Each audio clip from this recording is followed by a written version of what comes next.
Dear students, आप सभी बच्चों फर्स्ट ईयर के स्टूडेंट्स हैं और सेकंड पेपर जो है आपका पॉलिटिकल साइंस का, उसको हम डिस्कस करेंगे।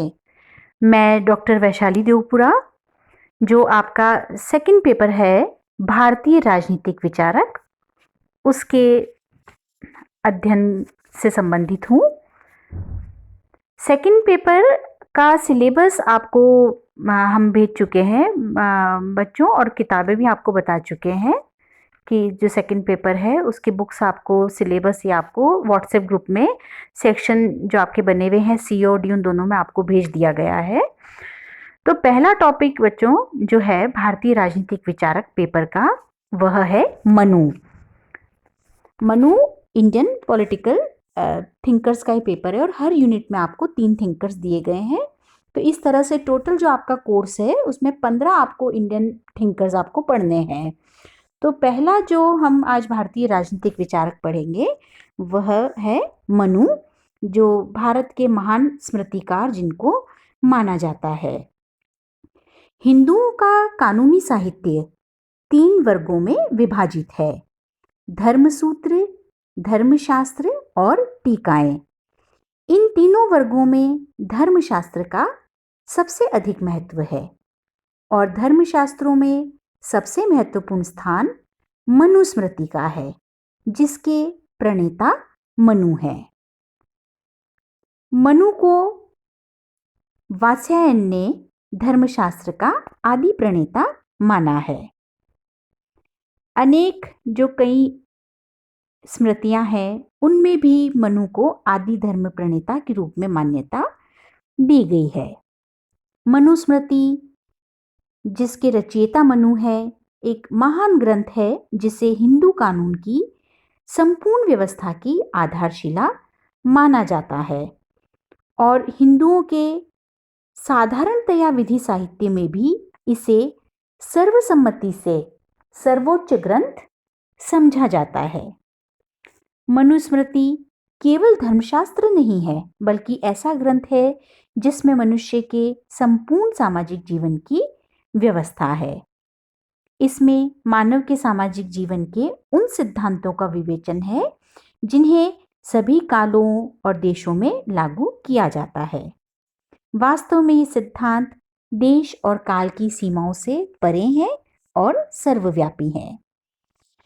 मनुस्मृति एक तरह से एक वैज्ञानिक ग्रंथ है जिसे संपूर्ण भारत में मान्यता प्राप्त है।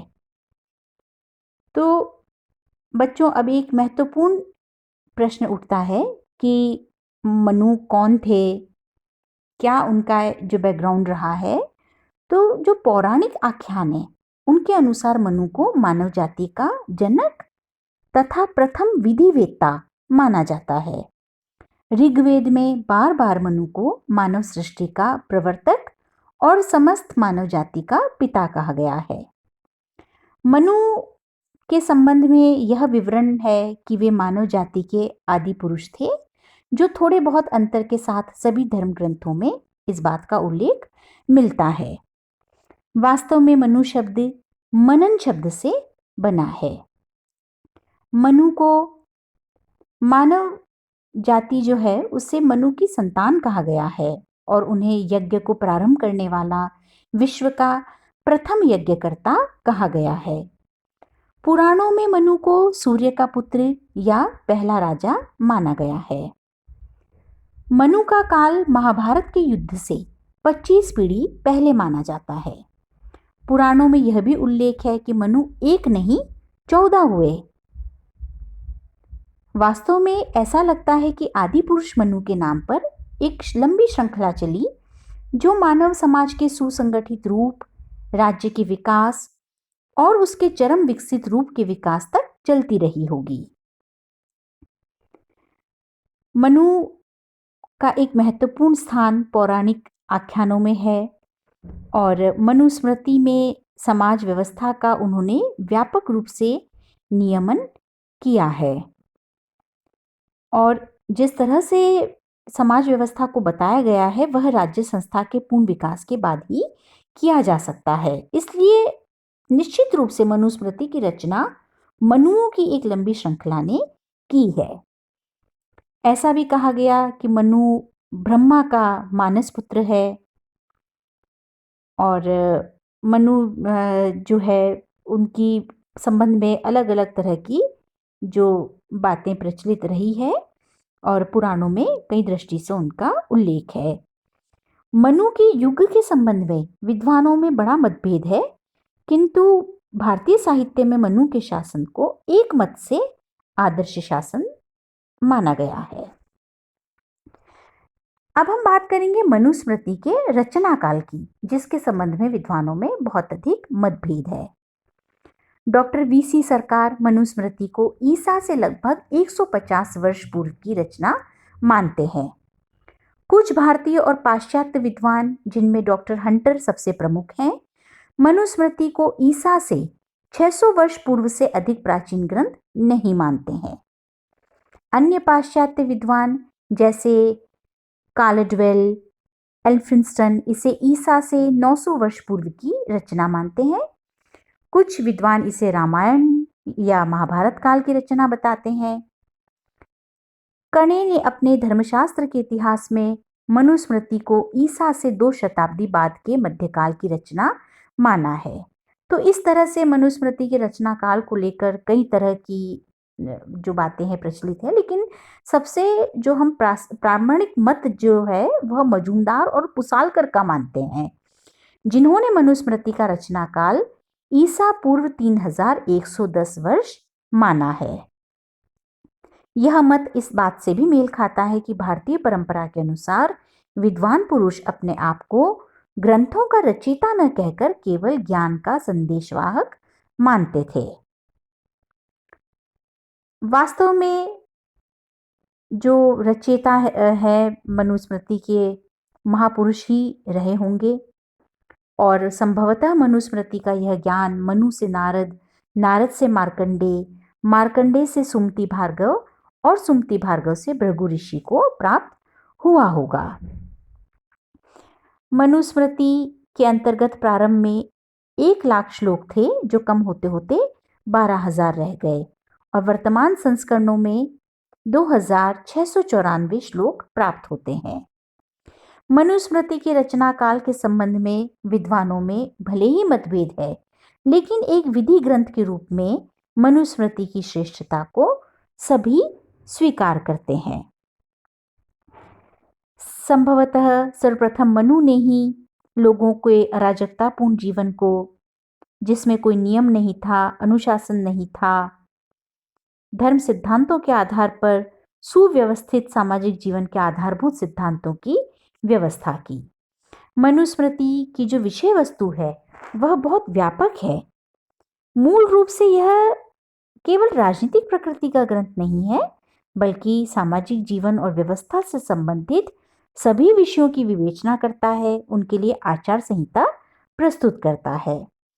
मनुस्मृति के अनुसार राज्य सामाजिक व्यवस्था की एक अनिवार्य और महत्वपूर्ण उपव्यवस्था है। मनुस्मृति में 12 अध्याय और 2694 श्लोक हैं। जो 12 अध्याय हैं मनुस्मृति में, उनमें वर्णित मुख्य विषय कुछ इस प्रकार हैं।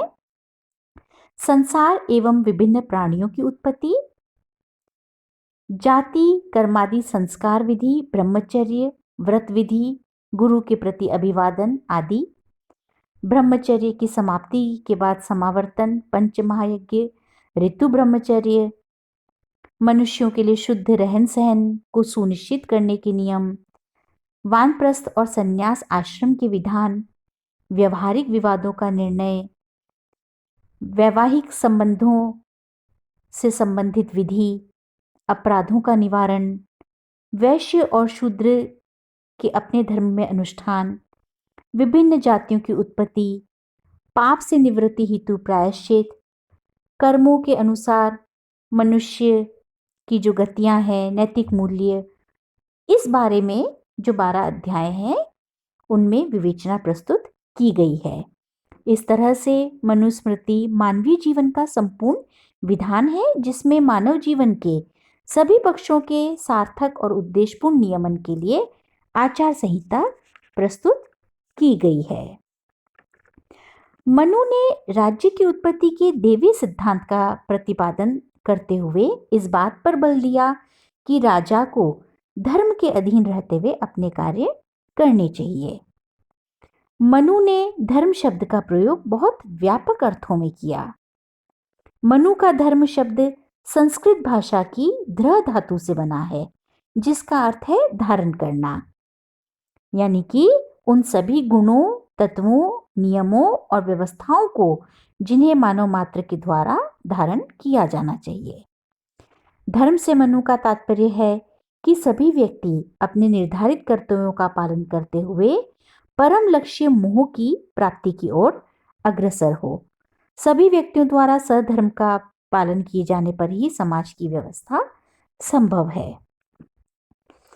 मनुस्मृति में राज्य को धर्म पर आधारित मापदंडों को स्थापित करने वाली उद्देश्यपूर्ण संस्था के रूप में बताया गया है। धर्म और राज्य परस्पर निर्भर हैं। राज्य का अस्तित्व धर्म के प्रवर्तन के लिए है और राजा का कर्तव्य है कि वह सभी व्यक्तियों को धर्म की पालना के लिए प्रेरित करे। इस तरह धर्म राज्य का मूल आधार है। लेकिन सभी परिस्थितियों में धर्म को सुरक्षित रख पाना संभव नहीं है और धर्म और जो दंड है वे भी परस्पर संबंधित है।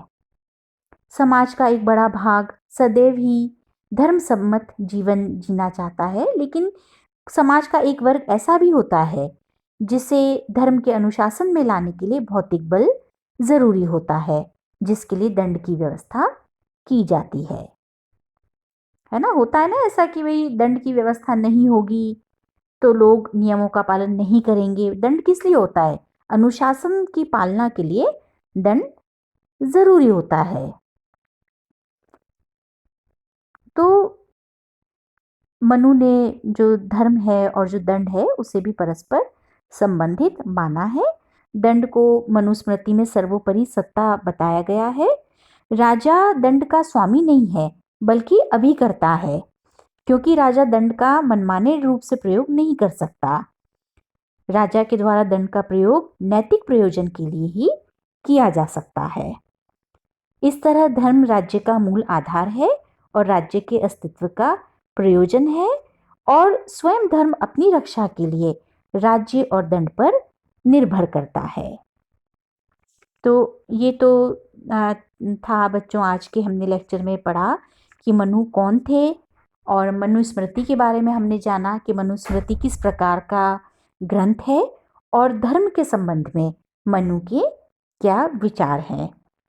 और इसके आगे के लेक्चर्स में हम मनु के और भी जो अन्य विचार हैं उनका अध्ययन करेंगे।